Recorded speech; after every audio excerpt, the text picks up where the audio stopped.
તારીખ 13 એપ્રિલ 2017 ગુરુવાર. સ્થળ ખેરિયા ગામ, દાહોદ. રસ્તા પાસે ખોદકામ કરતા મળી લાશ. જી હા, દાહોદના ખેરિયા ગામના રસ્તાનું કામ ચાલી રહ્યું હતું. તે સમયે મજૂરોને રસ્તાની પાસે દાટેલી એક લાશ મળી આવી કે માહોલ વધુ ગરમાઈ ગયો. તુરંત જ મજૂરોએ પોલીસને જાણ કરી અને પોલીસ કાફલો સ્થળ પર આવી ચઢ્યો. તો પોલીસની હાજરીમાં જ દાટવામાં આવેલી લાશને બહાર કાઢવામાં આવી. લાશ એક પુરુષની હતી, પરંતુ તેનું મોત કેવી રીતે થયું તેનાથી પોલીસ અજાણ હતી, જેથી મોતનું કારણ જાણવા લાશને પોસ્ટમોર્ટમ માટે મોકલી દેવામાં આવી. બીજી તરફ પોલીસે મૃતકની તપાસ શરૂ કરી અને પોલીસ સ્ટેશનમાં જે લોકોના ગુમ થયાની ફરિયાદ નોંધાવાઈ હતી તેમના પરિવારજનોનો સંપર્ક કરાયો. ત્યારે જ એક પરિવારે ઓળખી બતાવી લાશ. મોહન બાલવાણી. જી હા, જે રસ્તાની પાસેથી લાશ મળી આવી તે અન્ય કોઈની નહીં, પરંતુ જે વ્યક્તિને તેનો પરિવાર શોધી રહ્યો હતો તે મૃતક મોહન બાલવાણી હોવાનું ખુલ્યું. ત્યારે સવાલ એ થયો કે મોહન બાલવાણીની હત્યા કરી કોણે? પરિવાર ઘેરા આઘાતમાં તો સરી પડ્યો, પરંતુ સવાલ દરેકના મનમાં સતાવી રહ્યો હતો કે મોહનનો દુશ્મન છે કોણ? પોલીસ પણ તાબડતોડ આરોપીને શોધવા કામે લાગી ગઈ.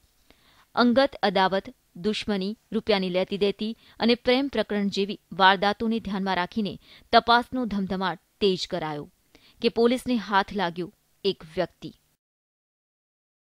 ડેડ બોડીની રિક્વેસ્ટ કરી જેસાવાડા સરકારી દવાખાનામાં લઈ ગયેલા. તે દરમિયાન આ લાશના પરિવારજનોને માહિતી મળતા તેઓએ આ લાશને ઓળખી બતાવેલી. ત્યારબાદ પીએમની કાર્યવાહી કરેલી. જે ગુનો અને આ કામના મરણ જનાર મનુભાઈ પરમાનંદ બાલવાણી. રૂપિયાની લેતી દેતીમાં હત્યા. જમીન દલાલ નીકળ્યો આરોપી. પરિચિત પર હત્યાનો આરોપ. તારીખ 12 એપ્રિલ 2017 બુધવારના રોજ મૃતક મોહનભાઈ બાલવાણી પોતાના ઘરેથી પોતાનું ટુ વ્હીલર લઈને બેંકમાં કામ અર્થે નીકળ્યા હતા. ત્યારબાદ તેઓ ઘરે પરત ફર્યા નહોતા. આસપાસ તપાસ કરી, સંબંધીઓને પૂછાવ્યું, તેમ છતાં મોહનભાઈનો કોઈ જ પતો ન લાગ્યો.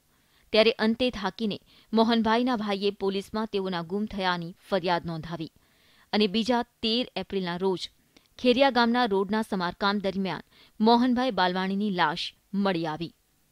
પોલીસે ગુનાનો ભેદ ઉકેલવા મૃતકના કોલ ડિટેલ તેમજ અન્ય ટેકનોલોજીનો ઉપયોગ કરી તપાસના ચક્રો ગતિમાન કર્યા અને હત્યારો અન્ય કોઈ નહીં પરંતુ પરિચિત એવું દિલીપ દેવણ નામનું વ્યક્તિ હોવાનું બહાર આવ્યું.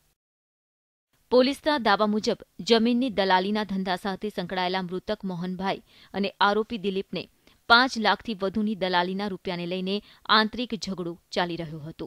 મૃતક મોહન પાસેથી આરોપી દિલીપ દલાલીના રૂપિયા માંગતો હતો, જે રૂપિયા મૃતક મોહન આપતો ન હોવાથી બંને વચ્ચે ચાલી રહેલી તકરાર લોહિયાળ ખેલમાં પરિણમી અને 12 એપ્રિલના રોજ આરોપી દિલીપે મોહન બાલવાણીને મોતને ઘાટ ઉતારી પોતાનો બદલો લઈ લીધો. જોકે હત્યામાં અન્ય એક વ્યક્તિ સંડોવાયેલ હોવાથી તેની પોલીસ તપાસ કરી રહી છે. ત્યારે રૂપિયાની વસૂલાત તો આરોપી દિલીપ ન કરી શક્યો, ઉલટાનું તેને મોહનની હત્યાના આરોપસર જેલની હવા ખાવાનો વારો આવ્યો છે. સાબિર ભાભોર સાથે bureau report, ETV news, crime file, Dahod.